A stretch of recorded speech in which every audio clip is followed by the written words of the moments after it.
بسم الله الرحمن الرحيم وبه نستعين والصلاة والسلام على رسوله الكريم محمد وعلى آله وصحبه أجمعين ومن تبعهم بإحسان إلى يوم الدين وبعد. شعبہ دعوت و تبلیغ جماعت المسلمین محصلہ کی طرف سے یہ پہلا آن لائن علمی و تربیتی دورہ ہے جس کا یہ چھٹا درس ہے۔ حافظ ابن رجب رحمہ اللہ اپنی کتاب الفرق بین النصیحۃ والتعییر کے اندر فرماتے ہیں فصل انواع النصیحہ، نصیحت کے اقسام کا بیان، نصیحت کے کتنے ٹائپس ہے، نصیحت کے کتنے اقسام ہے، ان کو حافظ ابن رجب رحمہ اللہ اس چیپٹر کے اندر ذکر فرمائیں گے۔ فرماتے ہیں کہ ومن عرف منہ انه اراد برده على العلماء النصيحة لله ورسوله فإنه يجب أن يعامل بالإكرام والاحترام والتعظيم كسائر أئمة المسلمين الذين سبق ذكرهم وأمثالهم ومن تبعهم بإحسان۔ فرماتے ہیں کہ جس شخص کے بارے میں یہ بات ثابت ہو جائے کہ اس شخص کا تنقید کرنے کا مقصد نصیحت ہے، اگر وہ کسی عالم دین پر تنقید کرتا ہے، کرٹیسائز کرتا ہے، تو اس کا مقصد صرف اور صرف نصیحت ہے، خیر خواہی ہے، اصلاح ہے۔ جس شخص کے بارے میں بھی یہ بات واضح ہو جائے اور ثابت ہو جائے تو ضروری ہے کہ ایسے شخص کا احترام کیا جائے، ایسے شخص کا اکرام کیا جائے اور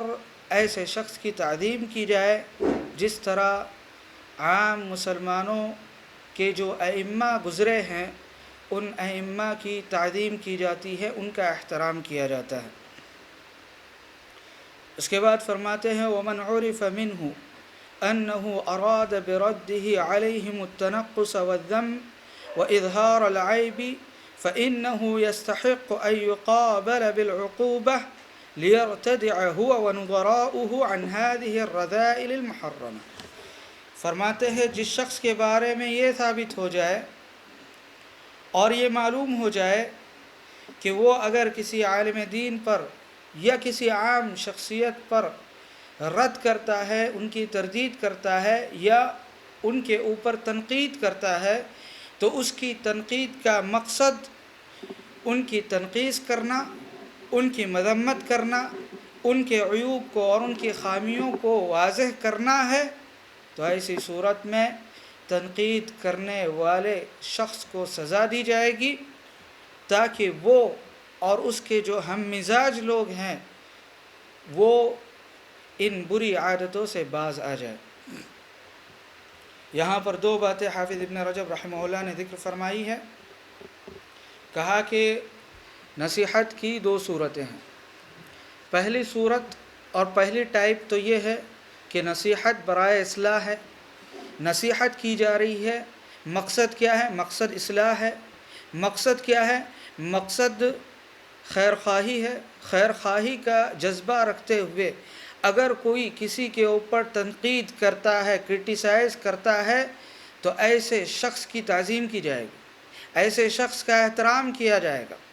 لیکن اگر کوئی شخص اس کے بارے میں یہ ثابت ہوتا ہے کہ اس شخص کا مقصد کرٹیسائز کا مقصد، اس کی تنقید کا مقصد کسی کو ذلیل کرنا ہے، کسی کی عیب جوئی ہے یا کسی کو ٹارگٹ کرنا ہے، کسی کے خلاف پروپیگنڈا کرنا ہے، کسی کے خلاف ایجنڈا چلانا ہے، اگر اس کا یہ مقصد ہے تو ایسے شخص کو سزا دی جائے گی۔ اس کے بعد فرماتے ہیں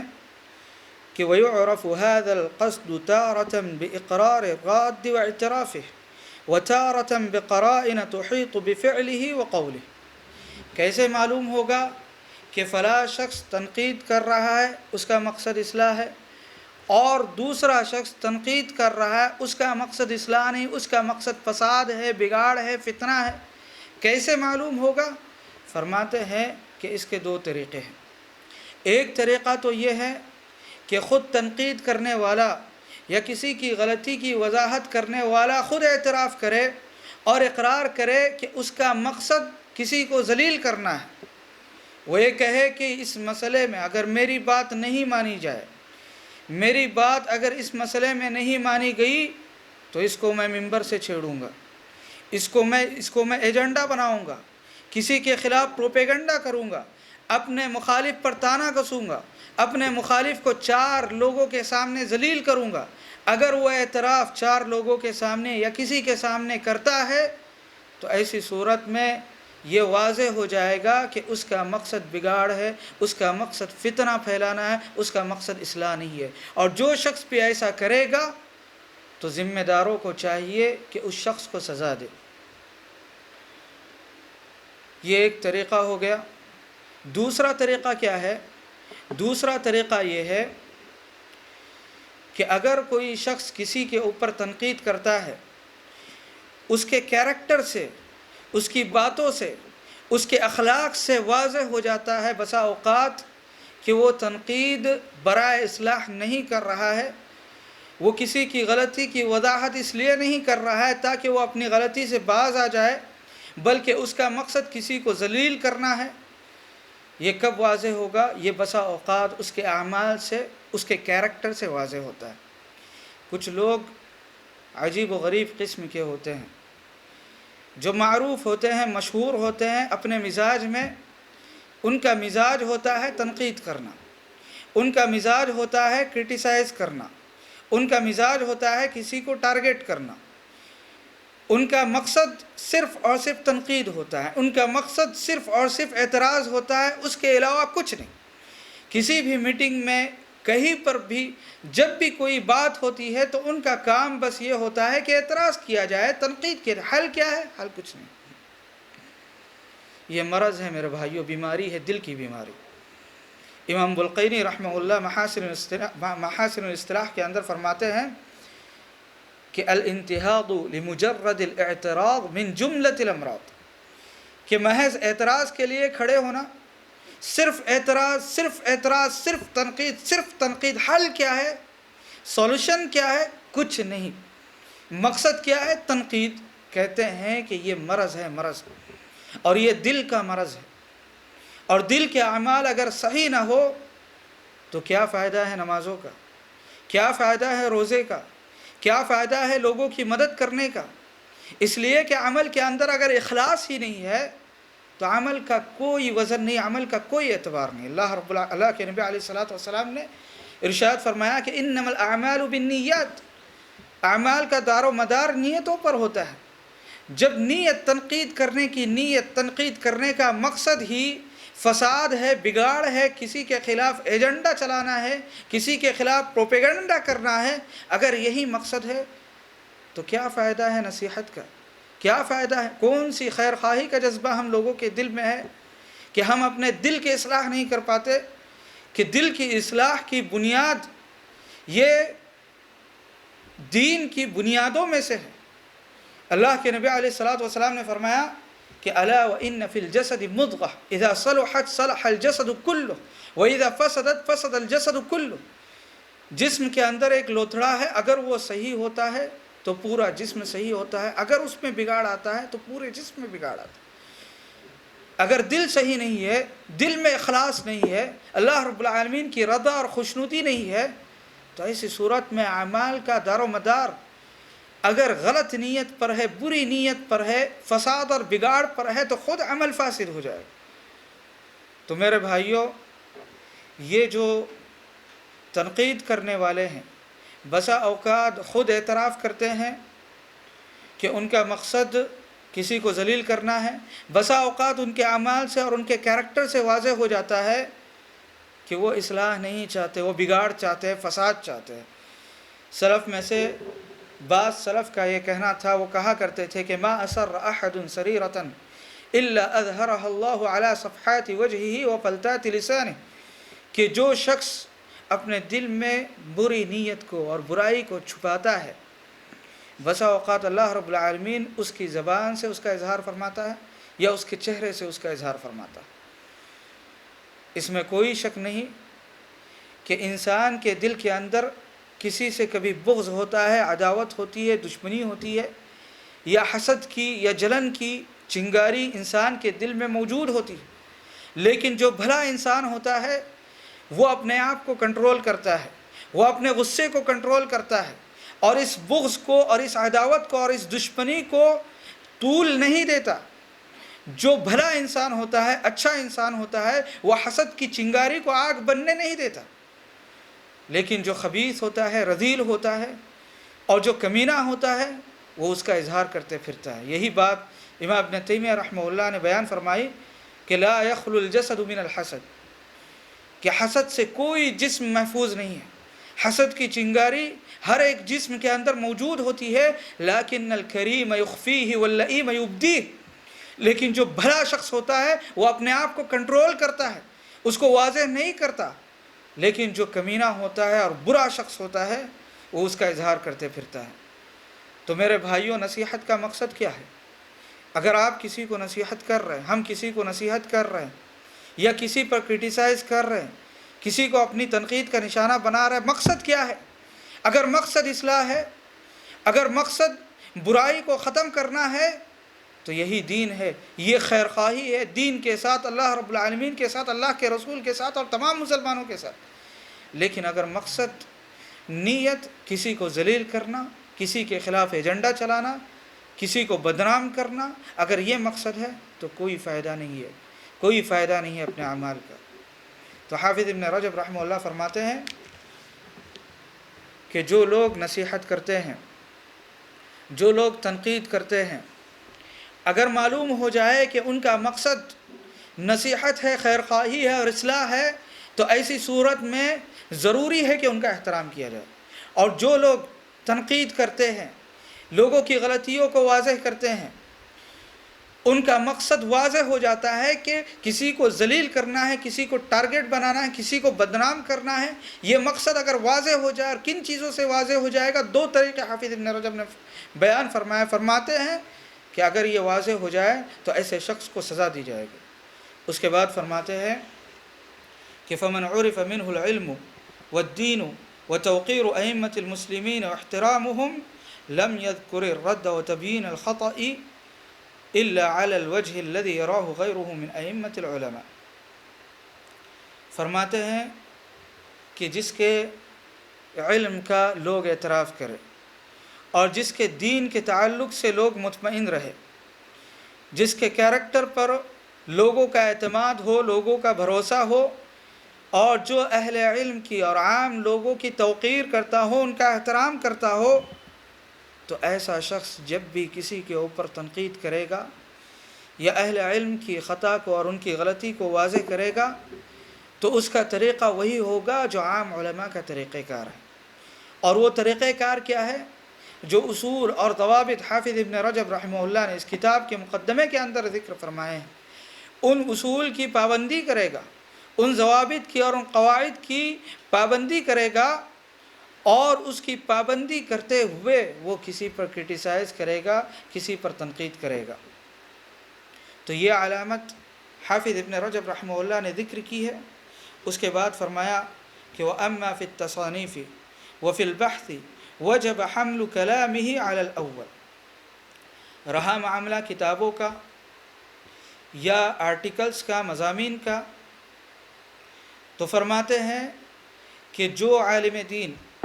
یا جو صحافی یا جو رائٹر اپنی کتاب میں کسی پر کرٹیسائز کرتا ہے، یا اپنے مقالے میں، اپنے آرٹیکل میں کسی پر کرٹیسائز کرتا ہے، تنقید کرتا ہے، تو اس شخص کی تنقید کو حسن ظن سے دیکھا جائے گا، اس کے ساتھ حسن ظن رکھا جائے گا کہ تنقید کا مقصد کیا ہے؟ تنقید کا مقصد اصلاح ہے۔ یہ میرے بھائیو حافظ ابن رجب رحمہ اللہ کی مجمل بات ہے، اس بات کے اندر اجمال ہے، لیکن اسی بات کی وہ تفسیر کرتے ہوئے کہتے ہیں کہ وَمَنْ حَمَلَ كَلَامَهُ عَلَى غَيْرِ ذَلِكَ وَالْحَالُ عَلَى مَا ذُكِرَ فَهُوَ مِمَّنْ يَظُنُّ بِالْبَرِيءِ ظَنَّ السُّوءِ۔ فرماتے ہیں کہ جو شخص کسی مصنف، کسی رائٹر کی، کہ جب وہ تنقید کرتا ہے، کرٹیسائز کرتا ہے کسی کو، تو اس کے تعلق سے حسن ظن نہیں رکھتے، اس کے تعلق سے بدگمانی کرتے ہیں،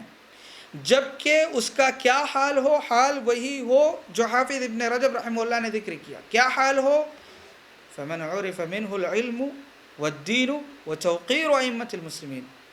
وہ اہل علم میں سے ہے۔ نمبر 2، اس کا کیریکٹر اچھا ہے، اس کے اخلاق اچھے ہیں۔ نمبر 3، وہ مسلمانوں کا احترام کرتا ہے اور اہل علم کا بھی احترام کرتا ہے۔ اگر یہ صفات اس رائٹر کے اندر پائے جاتے ہیں، کتاب لکھنے والے کے اندر یا مضمون لکھنے والے کے اندر یہ صفات پائے جاتے ہیں،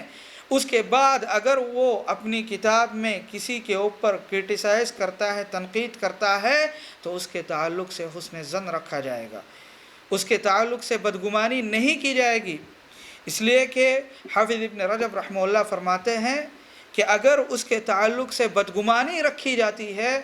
تو اس کا مطلب یہ ہوا کہ ہم نے ایک معصوم شخص کے اوپر، ایک بے گناہ شخص کے اوپر ہم نے اتہام لگایا، الزام لگایا کہ اس کی تنقید کا مقصد اصلاح نہیں، بگاڑ ہے، فتنہ ہے، فساد ہے۔ فرماتے ہیں کہ وَذَلِكَ مِنَ الظَّنِّ الَّذِي حَرَّمَهُ اللَّهُ وَرَسُولُهُ، کہ یہ وہی بدگمانی ہے جس کو اللہ اور اس کے رسول صلی اللہ علیہ وسلم نے حرام قرار دیا۔ اگر کسی کے کیریکٹر سے آپ متفق ہیں، کسی کی دینداری سے، اس کی امانت داری سے اور اس کے علم پر اہل علم کا اور لوگوں کا اتفاق ہے، ضروری ہے کہ اس کے تعلق سے حسن ظن رکھا جائے، اس لیے کہ اصل کیا ہے؟ یقین ہے، والیقین لا یزول بالشک،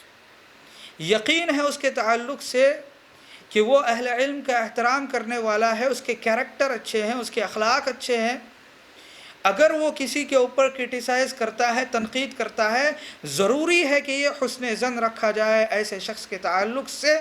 کہ اس کا جو مقصد ہے، اس کا مقصد اصلاح ہے، اس کا مقصد بگاڑ نہیں ہے، وہ خیر خواہی کے جذبے سے کسی کے اوپر تنقید کر رہا ہے۔ فرماتے ہیں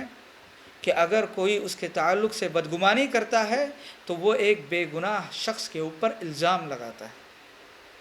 اور اس قسم کی بدگمانی سے اللہ رب العالمین نے منع فرمایا ہے۔ اللہ رب العالمین نے قرآن کریم کے اندر ارشاد فرمایا، یا ایھا الذین آمنوا اجتنبوا کثیرا من الظن ان بعض الظن اثم، فرمایا کہ اے مومنو، بہت زیادہ بدگمانی کرنے سے بچو، اس لیے کہ کچھ بدگمانی گناہ ہوا کرتی ہے۔ اس کے علاوہ اللہ کے نبی علیہ الصلوۃ والسلام نے ارشاد فرمایا، ایاکم الظن فإن الظن اکذب الحدیث، فرمایا کہ بدگمانی، بہت زیادہ بدگمانی کرنے سے بچو، اس لیے کہ بدگمانی بسا اوقات جھوٹ ہوا کرتی ہے۔ اس لیے ضرورت اس بات کی ہے کہ اگر کوئی عالم دین یا کوئی رائٹر، لکھنے والا کسی کے اوپر تنقید کرتا ہے لیکن اس کے کیریکٹر سے اور اس کے دین سے آپ متفق ہیں، تو ضرورت اس بات کی ہے کہ اس کے تعلق سے حسن ظن رکھا جائے اور اس کے تعلق سے بدگمانی نہ کی جائے۔ اور جو شخص اس کے تعلق سے بدگمانی کرتا ہے، حافظ ابن رجب رحمہ اللہ فرماتے ہیں، وَهُوَ دَاخِلٌ فِي قَوْلِهِ سُبْحَانَهُ وَمَنْ يَكْسِبْ خَطِيئَةً أَوْ إِثْمًا ثُمَّ يَرْمِ بِهِ بَرِيئًا فَقَدِ احْتَمَلَ بُهْتَانًا وَإِثْمًا مُبِينًا، فرماتے ہیں کہ وہ اللہ رب العالمین کے اس فرمان کا مستحق ہے جس میں اللہ رب العالمین نے ارشاد فرمایا کہ جو شخص خود غلطی کرتا ہے اور جو شخص خود گناہ کرتا ہے اور اس کا الزام کسی بے گناہ پر ڈالتا ہے، فقد احتمل بہتانا و اثما مبینا، تو ایسے شخص نے کسی کے اوپر بہتان تراشی کر کے اور کھلا ہوا گناہ کر کے ایک بڑے گناہ کو اپنے سر پر لاد لیا۔ تو میرے بھائیوں، ضرورت اس بات کی ہے کہ جن اہل علم سے ہم متفق ہیں یا جن صحافیوں سے اور لکھنے والوں سے ہم متفق ہیں، ان کے کیریکٹر سے، ان کے دین سے، ان کے تعلق سے حسن ظن رکھا جائے اور ان کے تعلق سے بدگمانی نہ کی جائے، اس لیے کہ اگر ہم بدگمانی کرتے ہیں تو بدگمانی کے بعد کیا ہوگا؟ اللہ رب العالمین نے خود قرآن کریم کے اندر بیان فرمایا، یا ایھا الذین آمنوا اجتنبوا کثیرا من الظن ان بعض الظن اثم ولا تجسسوا ولا یغتب احدکم اللہ رب العالمین نے قرآن کریم کے اندر ارشاد فرمایا کہ اے لوگو بہت زیادہ بدگمانی کرنے سے بچو، اس لیے کہ بسا اوقات بدگمانی یہ جرم ہوا کرتی ہے، گناہ ہوا کرتی ہے۔ اس کے بعد فرمایا کہ جاسوسی نہ کیا کرو، ایک دوسرے کی ٹوہ میں نہ پڑا کرو، اور ایک دوسرے کی غیبت نہ کیا کرو۔ بدگمانی کہاں لے کر جائے گی؟ اگر کوئی شخص کسی کے تعلق سے بدگمان ہے، بدگمانی کرتا ہے، تو اس کے اندر تجسس کا داعیہ پیدا ہوگا، وہ جاسوسی کرنے لگے گا، اس کی ٹوہ میں پڑے گا، پھر اس کے بعد کیا ہوگا؟ دو چار لوگ ملیں گے تو غیبت کرنے لگے گا۔ تو میرے بھائیوں، یہ جو بدگمانی ہے بڑے گناہ کی طرف لے جاتی ہے، اس لیے اللہ رب العالمین نے اس سے منع فرمایا۔ اس کے علاوہ حافظ ابن رجب رحمہ اللہ فرماتے ہیں کہ فَإِنَّ الظَّنَّ السُّوءَ مِمَّن لَا تَظْهَرْ مِنْهُ أَمَارَاتُ السُّوءِ مِمَّا حَرَّمَهُ اللَّهُ وَرَسُولُهُ، فرماتے ہیں کہ کسی ایسے شخص کے بارے میں بدگمانی کرنا جس کے بارے میں ہمارے پاس یہ پروف نہیں ہے کہ وہ شخص تنقید کر رہا ہے، بگاڑ کے لیے، فساد کے لیے اور فتنہ پھیلانے کے لیے تنقید کر رہا ہے، اس کے تعلق سے بدگمانی رکھنا، اس کو اللہ اور اس کے رسول صلی اللہ علیہ وسلم نے حرام قرار دیا ہے۔ اور فرماتے ہیں فقد جمع هذا الظن بین اکتساب الخطیئۃ والاثم ورمی البریء بها، کہتے ہیں کہ اس قسم کی بدگمانی رکھنے والا 3 گناہوں کا مرتکب ہوتا ہے۔ ایک تو وہ بدگمانی کرتا ہے اور اس میں غلطی کرتا ہے، دوسرا یہ کہ یہ گناہ ہے، شریعت نے اس کو گناہ ٹھہرایا، اور تیسرا یہ کہ وہ اس کے اوپر الزام لگاتا ہے۔ تو جو شخص بھی بدگمانی کرتا ہے اور بدگمانی کرنے کے بعد کسی کے اوپر الزام لگاتا ہے، یہ انتہائی بری حرکت ہے، جس کو حافظ ابن رجب رحمہ اللہ نے یہاں پر نقل فرمایا ہے۔ دیکھیے حافظ ابن رجب رحمہ اللہ نے جو یہ بات کہی ہے، یہ ان لوگوں کے سلسلے میں ہے جن کے کیریکٹر سے، جن کے اخلاق سے ہم متفق ہیں، جن کے دین سے، جن کی دینداری سے، امانت داری سے ہم متفق ہیں، اور ان کا مقصد بھی واضح ہو جائے کہ ان کا مقصد خیر خواہی ہے، اصلاح ہے، لیکن جو لوگ اپنے اعمال سے یہ واضح کر دے کہ ان کا مقصد کسی کو ذلیل کرنا، کسی کو بدنام کرنا ہے، تو ایسے شخص کے تعلق سے مستقبل میں بھی حسن ظن نہیں رکھا جائے گا۔ آپ دیکھیں بعض معاصرین کو جنہوں نے امام البانی رحمہ اللہ پر رد کیا، کئی کتابیں لکھی، ان میں سے بعض ایسے لوگ بھی ہیں کہ جنہوں نے شیخ البانی رحمہ اللہ پر بہت سارے الزامات لگائے۔ ان میں سے ایک مصری عالم دین ہے جنہوں نے ایک کتاب لکھی شیخ البانی رحمہ اللہ کے رد میں۔ شیخ البانی رحمہ اللہ کا نام محمد ناصر الدین ہے۔ اس کو اس بات کی توفیق نہیں ہوئی کہ شیخ البانی رحمہ اللہ کا نام ذکر کرے، وہ بس الالبانی لکھا کرتا تھا، تنقیص کے طور پر، مذمت کے طور پر۔ اور کس طرح لکھا کرتا تھا؟ جو الالبانی وہ لکھا کرتا تھا، اس کے فونٹ کی جو سائز ہوا کرتی تھی وہ 12 ہوا کرتی تھی۔ دوسرا جو کلام ہے، دوسری جو باتیں ہیں، اس کی سائز 18 میں ہے۔ اور بغض، حسد، کینہ، کپٹ شیخ البانی رحمہ اللہ سے اس قدر ہے کہ جب بھی نام آتا ہے کتاب میں البانی کا تو صرف الالبانی رحمہ اللہ بھی نہیں کہتے، صرف الالبانی، اور وہ بھی بالکل چھوٹے حروف میں اس کو لکھتے۔ کیوں؟ تاکہ شیخ البانی رحمہ اللہ کو بدنام کیا جائے، یا ہے کہ زبردستی ان کو ذلیل کرنے کی کوشش کی جائے۔ لیکن اللہ رب العالمین نے انکار کیا۔ اللہ رب العالمین نے انکار کیا کہ البانی رحمہ اللہ کا نام رکھا جائے اس دنیا کے اندر۔ آج دیکھو پوری دنیا کے اندر جب بھی خطیب خطبہ دیتا ہے، کسی حدیث کو پیش کرتا ہے، تو حدیث کے پیش کرنے کے بعد کہتا ہے صححہ الالبانی، ضعفہ الالبانی، حسنہ الالبانی۔ شیخ البانی رحمہ اللہ نے اس حدیث کو صحیح قرار دیا، شیخ البانی رحمہ اللہ نے اس حدیث کی تحسین کی ہے، شیخ البانی رحمہ اللہ نے اس حدیث کو ضعیف قرار دیا۔ آج بھی لوگوں کو ان کی تحقیق پر اور ان کی تخریج پر اعتماد ہے۔ کچھ جلنے والے لوگ، حسد کرنے والے لوگ، جب انہوں نے شیخ البانی رحمہ اللہ پر رد کیا اور بار بار ان کا نام جب کتاب میں آتا ہے تو فونٹ کی سائز کتنی ہو جاتی ہے؟ صرف 12۔ 12 شیخ البانی رحمہ اللہ، وہ بھی صرف الالبانی، یہ میرے بھائیوں بالکل اس شخص نے واضح کر دیا کہ اس کا مقصد شیخ البانی یا ان کے شاگردوں کو نصیحت کرنا نہیں ہے۔ اس شخص کا مقصد کیا ہے؟ اس شخص کا مقصد یہ ہے کہ شیخ البانی رحمہ اللہ کو ذلیل کیا جائے، لیکن اللہ رب العالمین نے شیخ البانی رحمہ اللہ کا نام اونچا کیا۔ تو خلاصہ کلام یہ ہے کہ جس شخص کے بارے میں واضح ہو جائے کہ وہ شخص تنقید برائے اصلاح نہیں کر رہا بلکہ تنقید برائے فساد کر رہا ہے، تو ایسے شخص کے تعلق سے حسن ظن نہیں رکھا جائے گا۔ لیکن جس شخص کے تعلق سے واضح ہو جائے کہ وہ تنقید اصلاح کے لیے کر رہا ہے، اس کے کیریکٹر سے ہم متفق ہو جائیں، تو ایسی صورت میں جائز نہیں ہے کہ ہم اس کے تعلق سے بدگمانی کریں۔ اور جو شخص ان کے تعلق سے بدگمانی کرتا ہے، حقیقت میں وہ ان کے اوپر الزام لگاتا ہے۔ اس کے بعد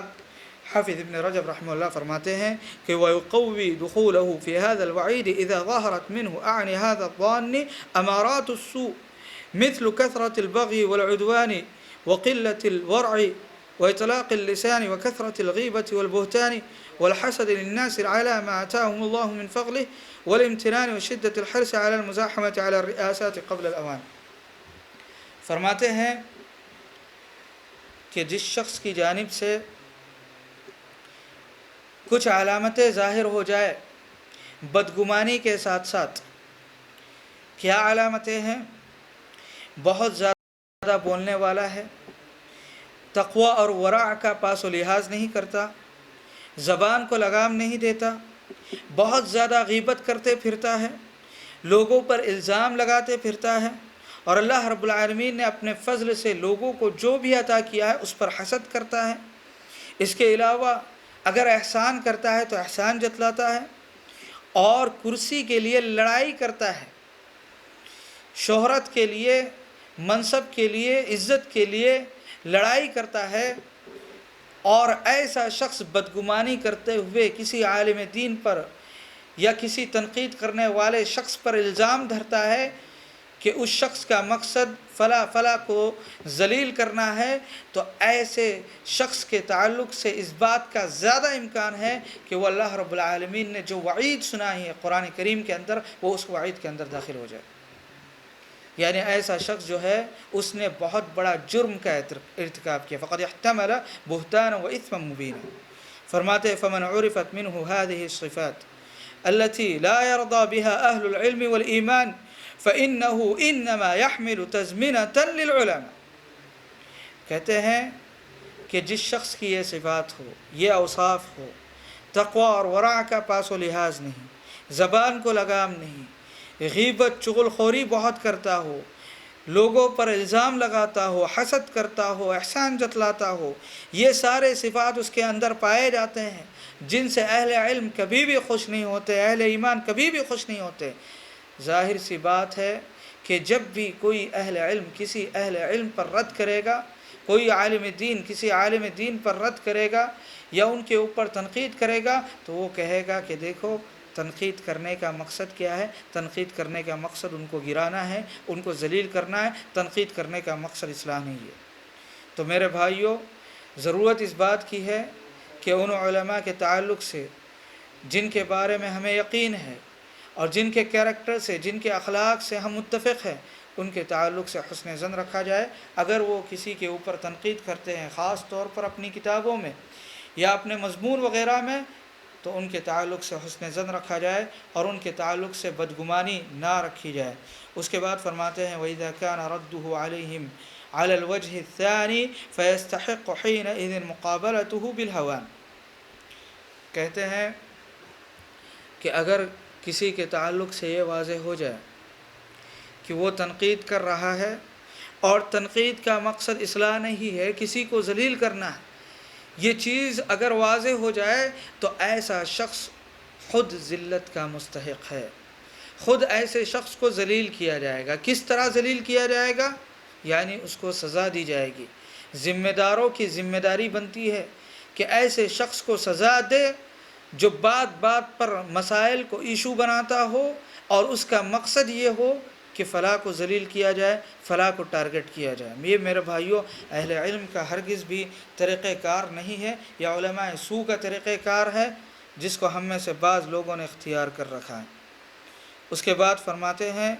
کہ وَمَن لَّمْ تَظْهَرْ مِنْهُ أَمَارَاتٌ بِالْكُلِّيَّةِ تَدُلُّ عَلَى شَيْءٍ فَإِنَّهُ يَجِبُ أَن يُحْمَلَ كَلَامُهُ عَلَى أَحْسَنِ مَحْمَلَاتِهِ وَلَا يَجُوزُ حَمْلُهُ عَلَى أَسْوَأِ حَالَاتِهِ۔ فرماتے ہیں کہ اپنے کسی مسلمان بھائی کی جانب سے اگر وہ کسی کے اوپر تنقید کرتا ہے، لیکن تنقید کرتے ہوئے کوئی خیر کا پہلو یا شر کا پہلو کچھ بھی واضح نہ ہو، کوئی بھی علامت واضح نہ ہو، تو ایسے شخص کی بات کو حتی الامکان حسن ظن پر محمول کیا جائے گا اور اس کی بات کو غلط رخ دینا جائز نہیں ہے۔ وقد قال عمر رضی اللہ تعالی عنہ لا تظن بكلمة خرجت من أخيك المسلم سوءا وأنت تجد لها في الخير محملا۔ عمر بن خطاب رضی اللہ عنہ فرماتے ہیں کہ اپنے مسلمان بھائی کی زبان سے نکلنے والی بات کے بارے میں بدگمانی نہ کرو، اگر اس کی بات میں تھوڑا بھی خیر کا پہلو نظر آتا ہے تو اس کی بات کو اسی خیر پر محمول کرو۔ کیا مقصد ہے؟ کیا فرماتے ہیں؟ یہ تیسری حالت ہے جو ذکر فرماتے ہیں۔ پہلی حالت کیا ہے؟ پہلی حالت یہ ہے کہ کسی کے بارے میں واضح ہو جائے، ثابت ہو جائے کہ اس کی تنقید کا مقصد اصلاح ہے، خیر خواہی ہے، دین ہے، نصیحت ہے، تو ایسے شخص کا احترام کیا جائے گا۔ دوسری حالت کیا ہے؟ نصیحت کی دوسری قسم کیا ہے؟ کسی کے شخص کے بارے میں واضح ہو جائے کہ اس کی تنقید کا مقصد کسی کو ذلیل کرنا ہے، کسی کو بدنام کرنا ہے، تو ایسے شخص کی پکڑ کی جائے گی، ایسے شخص کو سزا دی جائے گی۔ تیسری حالت کیا ہے؟ تیسری حالت یہ ہے کہ پتہ ہی نہ چلے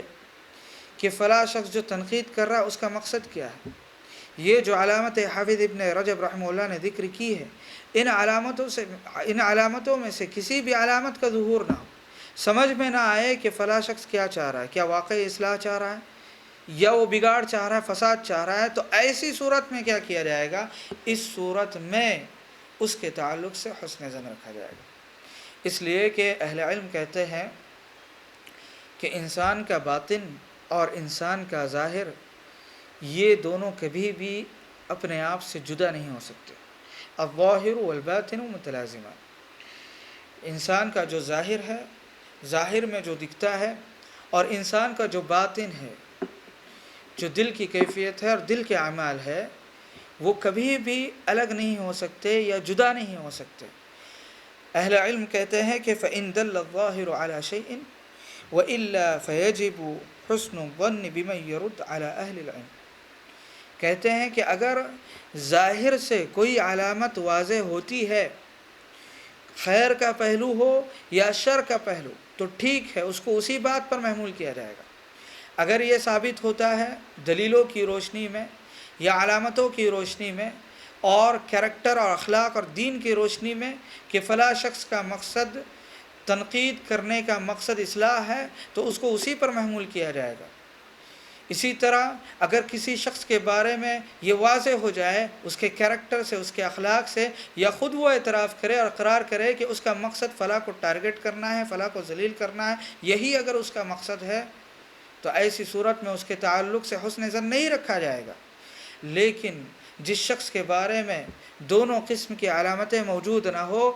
تو ایسے شخص کے تعلق سے حسن ظن رکھا جائے گا۔ یہ تیسری نصیحت کی ٹائپ ہے، نصیحت کی قسم ہے، جس کو حافظ ابن رجب رحمہ اللہ نے ذکر فرمایا ہے۔ لہٰذا حسن ظن کو غالب رکھا جائے گا، برائی کو یا بدگمانی کو یا برے ظن کو، کسی کے تعلق سے بدگمانی کو اسی وقت لایا جائے گا جب اس کے تعلق سے ان چیزوں کا ظہور ہو جائے، وہ خود کہے کہ میرا مقصد یہ ہے کہ فلاں کو ٹارگٹ کرنا ہے، یا وہ اپنے اخلاق اور اپنے کیریکٹر سے اور اپنی باتوں سے واضح کر دے کہ اس کا مقصد کیا ہے۔ جیسا کہ شیخ البانی رحمہ اللہ پر جب کسی مصری عالم نے رد کیا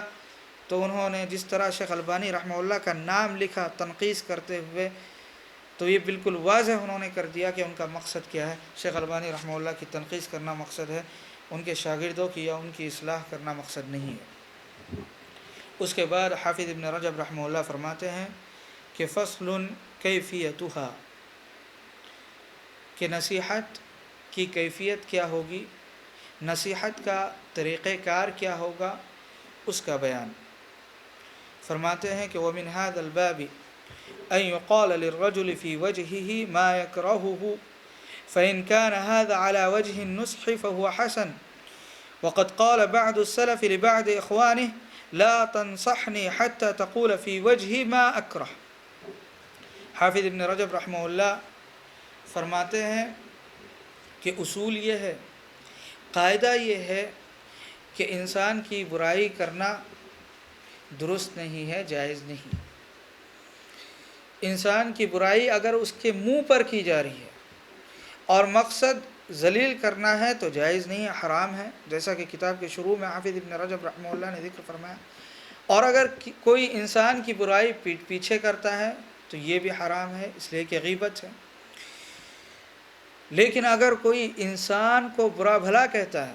اس کی برائی کرتا ہے یا اس کی غلطی کی وضاحت اس کے منہ پر کرتا ہے، لیکن اس کا مقصد کیا ہے؟ اس کا مقصد نصیحت ہے، خیر خواہی ہے، تو فرماتے ہیں کہ یہ اچھی بات ہے۔ وقد قال بعض السلف لبعض اخوانه لا تنصحني حتى تقول في وجهي ما اكره، کہتے ہیں کہ سلف صالحین میں سے بعض اہل علم اپنے ساتھیوں سے یہ بات کہتے تھے کہ دیکھو، اگر تم واقعی میرے ساتھ خیر خواہی چاہتے ہو اور تم واقعی نصیحت کرنا چاہتے ہو تو مجھے ایسی بات میرے منہ پر کہو جو مجھے بری لگتی ہے،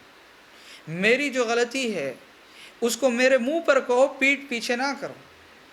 پیٹھ پیچھے نہ کہو، میرے غیبت نہ کرو، بلکہ جو غلطی میرے اندر ہے، جو خامی میرے اندر ہے، میرے سامنے آ کر کہو۔ تو سلف صالحین کا یہ طریقہ کار تھا۔ جس شخص کے بارے میں یہ واضح ہو جائے کہ وہ شخص کسی کو نصیحت کر رہا ہے، کسی کی برائی کا تذکرہ کر رہا ہے، ظاہر سی بات ہے کہ جس شخص کے سامنے برائی کا تذکرہ کیا جائے گا، اس کی برائی کا تذکرہ کیا جائے گا، فطری طور پر اس کو وہ چیز ناپسند ہوگی، اس کے دل کو بسا اوقات ٹھیس پہنچے گی۔ لیکن اگر سامنے والے کی بات میں نرم مزاجی ہے اور اس کے انداز سے، اس کے اسلوب سے یہ واضح ہوگا کہ یہ چاہتا کیا ہے، یہ چاہتا یہ ہے کہ میری جو غلطی ہے، میری جو خامی ہے، میں اس خامی سے، اس غلطی سے اپنے آپ کو پاک و صاف کر لوں، اگر اس کے دل کے اندر یہ بات اترے گی تو وہ فوراً نصیحت کو قبول کرے گا۔ اسی لیے سلف صالحین کہا کرتے تھے کہ دیکھو، ایسی بات کہو، نصیحت کرنا چاہتے ہو، اگر خیر خواہی ہے تمہارے دل کے اندر، میرے لیے خیر خواہی ہے، ٹھیک ہے، میرے منہ پر میری برائی کرو اور بات بتلاؤ کہ کون سی بات میں غلط، کون سا کام میں غلط کر رہا ہوں۔ فرماتے ہیں کہ فَإِذَا أَخْبَرَ الرَّجُلُ أَخَاهُ بِعَيْبِهِ لِيَجْتَنِبَهُ كَانَ ذَلِكَ حَسَنًا لِمَنْ أُخْبِرَ بِعَيْبٍ مِّنْ عُيُوبِهِ أَنْ يَعْتَذِرَ مِنْهَا إِنْ كَانَ لَهُ مِنْهَا عُذْرٌ۔ فرماتے ہیں کہ اگر کوئی شخص کسی کے پاس جاتا ہے اور اس شخص کی جو برائی ہے، اس شخص کی جو خامی ہے، اس خامی کو وہ بتلاتا ہے، اس کا اظہار اس کے سامنے کرتا ہے، اس لیے کرتا ہے تاکہ وہ اس برائی سے اپنے آپ کو بچا لے۔ فرماتے ہیں کہ یہ اچھی بات اس شخص کے لیے بھی ہوگی جس کو نصیحت کی جا رہی ہے کہ اگر اس کے پاس کوئی عذر ہے تو وہ وضاحت کرے کہ میں ایسا کام اس لیے کر رہا ہوں، مجھ سے جو یہ کام سرزد ہوا یا یہ غلطی سرزد ہوئی تو اس کا یہ عذر ہے، تو یہ اچھی بات اس کے لیے بھی ہوگی۔ یہاں پر ایک قصہ اور ایک واقعہ نقل کرنا چاہتا ہوں۔ مدینہ منورہ کے اندر ہمارے ایک ساتھی ہیں، ربوہ میں رہتے ہیں۔ ایک مرتبہ ان سے ملاقات کا موقع ملا تو ہم لوگ بلڈنگ کے نیچے تھے اور سامنے بقالہ تھا۔ بقالے کے اندر ایک شخص بیٹھتا ہے، وہ کہتے ہیں کہ ہمارے ہی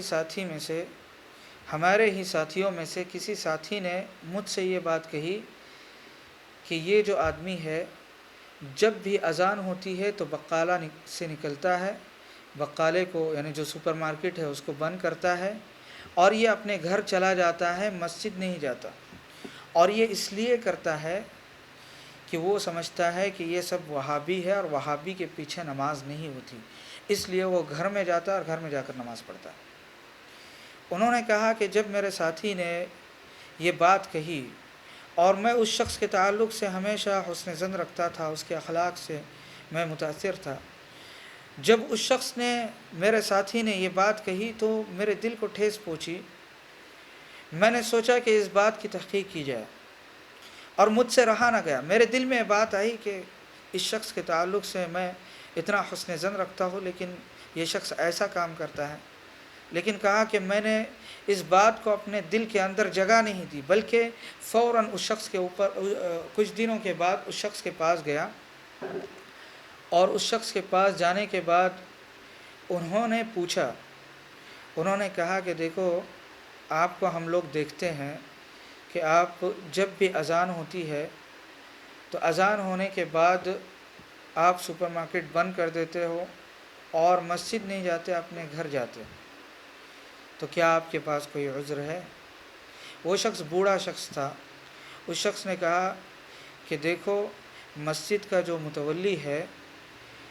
وہ کرسی پر نماز پڑھنے کا قائل نہیں ہے، اور وہ کرسی پر نماز پڑھنے کسی کو بھی نہیں دیتا، اور میری جو چھوٹی کرسی ہے، میں جب مسجد لے کر جاتا ہوں تو مجھے کرسی پر بیٹھنے نہیں دیتا، میرے گھٹنوں میں تکلیف ہے، میں سجدہ نہیں کر سکتا، میں کرسی پہ بیٹھ کر سجدہ کرتا ہوں، لیکن چونکہ اس مسجد کے علاوہ دیگر جو مساجد ہے بہت دور ہے، میں اتنی دور جا نہیں سکتا، اس لیے میں گھر جاتا ہوں اور گھر جا کر نماز ادا کرتا ہوں۔ تو میرے بھائیوں، جو بدگمانی کسی کے دل میں آئی تھی، وہ بدگمانی فوراً دور ہو گئی، اور جو اعتذار ان کے پاس تھا، جو عذر ان کے پاس تھا، انہوں نے فوراً اس عذر کو پیش کیا۔ لہٰذا اگر کوئی شخص کسی شخص کو نصیحت کر رہا ہے، اس کی غلطی کو یا اس کے عیب کو اس لیے بیان کر رہا ہے تاکہ وہ اپنی غلطی سے باز آ جائے، تو یہ اچھی بات صرف اس شخص کے لیے نہیں ہے کہ وہ اس کا خیر خواہ ہے، بلکہ اس شخص کے لیے بھی ہے جس کو نصیحت کی جا رہی ہے کہ اگر اس کے پاس کوئی عذر ہے تو وہ اس عذر کو پیش کریں۔ اس کے بعد فرماتے ہیں وَإِنْ كَانَ ذَلِكَ عَلَى وَجْهِ التَّوْبِيخِ بِالذَّنْبِ فَهُوَ قَبِيحٌ مَذْمُوم۔ فرماتے ہیں کہ اگر نصیحت کسی کو کی جا رہی ہے لیکن اس کے گناہ سے اس کو عار دلائی جا رہی ہے، اور اس کے اوپر جب تردید کی جا رہی ہے اس کی، یا اس کی تنقیص کی جا رہی ہو، توبیخ یعنی اس کو ڈانٹ ڈپٹ کیا جا رہا ہو اس کے گناہ کی وجہ سے، تو فرماتے ہیں کہ یہ قبیح ہے اور مذموم عمل ہے۔ یعنی نصیحت کے سلسلے میں اصل کیا ہے؟ نصیحت کے سلسلے میں اصل یہ ہے کہ انسان نصیحت اس لیے کرے تاکہ جس شخص کے اندر برائی ہے یا گناہ ہے وہ اپنی برائی سے اور اپنی غلطی سے باز آ جائے، اور اگر واقعی کسی کا یہ مقصد ہے تو وہ نصیحت اس طرح نہیں کرے گا کہ جس کو نصیحت کی جا رہی ہے اس کی تنقیص لازم آ جائے، اس کی تذلیل لازم آ جائے، وہ اس طرح کبھی بھی نصیحت نہیں کرے گا۔ سلف میں سے بعض سلف کا کہنا ہے، کہتے ہیں وقیل لبعض السلف اتحب ان یخبرک احد بعیوبک فقال ان کان یرید ان یوبخنی فلا۔ فرماتے ہیں کہ سلف میں سے کسی سے یہ کہا گیا، یہ پوچھا گیا کہ کیا تم یہ پسند کرتے ہو کہ کوئی تمہاری غلطیوں کو تمہارے سامنے بیان کرے، تمہارے منہ پر تمہارے غلطیوں کو بیان کرے، تمہاری خامیوں کو گنانے لگے، کیا تم اس کو پسند کرتے ہو؟ تو انہوں نے کہا ان کان یرید ان یوبخنی فلا، اگر وہ شخص مجھے ڈانٹ ڈپٹ کرنے کے لیے ایسا کرتا ہے، مجھے ڈانٹنے کے لیے ایسا کرتا ہے، یا مجھے ذلیل کرنے کے لیے ایسا کرتا ہے تو میں اس کو ناپسند کروں گا، لیکن اگر وہ واقعی اصلاح چاہتا ہے اور میری برائی میرے منہ پر کرتا ہے تو ایسی صورت میں اس کو ضرور پسند کروں گا۔ فرماتے ہیں کہ فالتوبیخ والتعییر بالذنب مذموم وقد نهى النبي صلى الله عليه وسلم ان تثرب الامة الزانية مع امره بجلدها فتجلد حدا ولا تعیر بالذنب ولا توبخ به۔ فرماتے ہیں کہ کسی کو اس کے گناہ کی وجہ سے اور اس کی غلطی کی وجہ سے عار دلانا، اور 4 لوگوں کے سامنے اس کو ڈانٹنا، یہ انتہائی مذموم عمل ہے،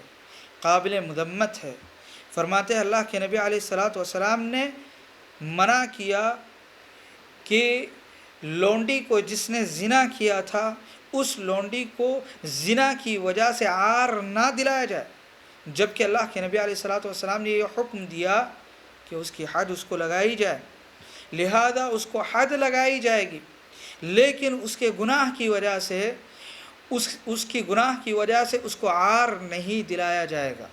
اللہ کے نبی علیہ الصلاۃ والسلام نے حدیث کے اندر ارشاد فرمایا کہ اذا زنت امۃ احدکم فتبین زناها فلیجلدها الحد ولا یثرب علیہا، فرمایا کہ اگر تم میں سے کسی کے پاس لونڈی ہو اور اس لونڈی نے، اس غلام خادم عورت نے زنا کیا اور اس کے زنا کا پروف ہو گیا کہ اس نے واقعی زنا کیا ہے، تو ایسی صورت میں زنا کی جو سزا ہے وہ سزا اس کو دلاؤ، لیکن زنا کی وجہ سے جو کام اس نے کیا، جو گناہ اس نے کیا، اس کی وجہ سے اسے عار مت دلاؤ۔ بار بار اس سے نہ کہو کہ تو نے ایسا کیا، تو فاحش عورت ہے، ایسی ہے ویسی ہے، اس لیے کہ سزا اس کو دی گئی گویا کہ اس نے اپنے گناہ سے توبہ کر لیا۔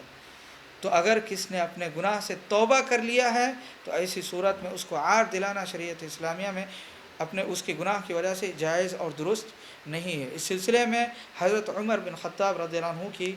اس حدیث کو نقل کرنا بہت ہی مناسب ہوگا جس کو امام بخاری رحمہ اللہ نے اپنی صحیح کے اندر روایت فرمایا ہے۔ حضرت عمر بن خطاب رضی اللہ عنہ کہتے ہیں کہ اللہ کے نبی علیہ الصلاۃ والسلام کے زمانے میں ایک شخص تھا جس کا نام عبداللہ تھا اور اس کا لقب حمار تھا۔ اسے حمار کہا جاتا تھا اس لیے کہ وہ اللہ کے نبی علیہ الصلاۃ والسلام کو بہت زیادہ ہنسایا کرتا تھا۔ اللہ کے نبی علیہ الصلاۃ والسلام نے، چونکہ وہ شخص شراب پیتا تھا، تو شراب پینے کی وجہ سے اللہ کے نبی علیہ الصلاۃ والسلام نے شراب کی جو حد ہے وہ حد اسے لگائی، پھر دوبارہ اسے لایا گیا، پھر اللہ کے نبی علیہ الصلاۃ والسلام نے حکم دیا اور اس کو حد لگائی گئی۔ تو کسی شخص نے کہا کہ اللہم لعنہ ما اکثر ما یؤتی بہ، اللہ تعالیٰ ایسے شخص پہ لعنت کرے، کتنی بار لایا جاتا ہے، کتنی بار شراب پیتا ہے، کتنی بار اس کو سزا دی جاتی ہے، پھر وہی کام کرتا ہے۔ اس شخص نے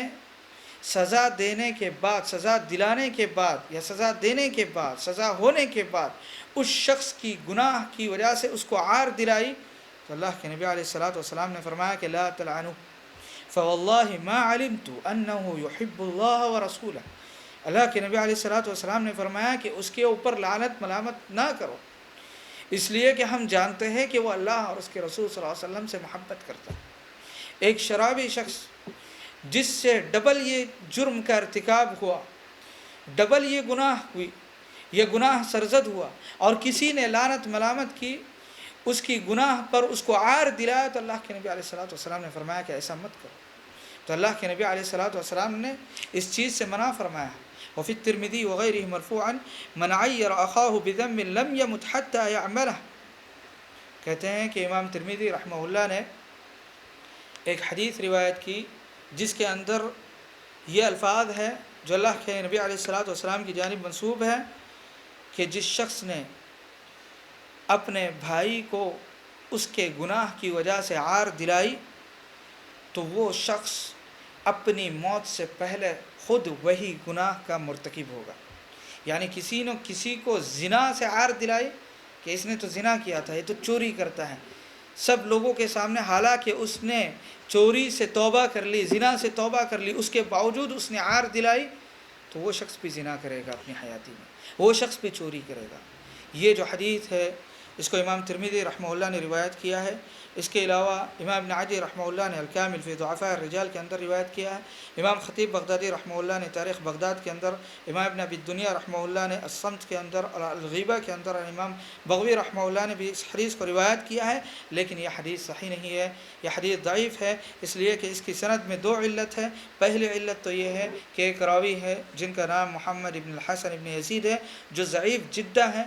اس راوی کے احوال کو امام ذہبی رحمہ اللہ نے میزان الاعتدال کے اندر نقل فرمایا ہے، اور احوال کو نقل فرماتے ہوئے ان کی اس حدیث کو بھی ذکر فرمایا۔ اس کے علاوہ امام صغانی رحمہ اللہ نے الموضوعات کے اندر اس حدیث کو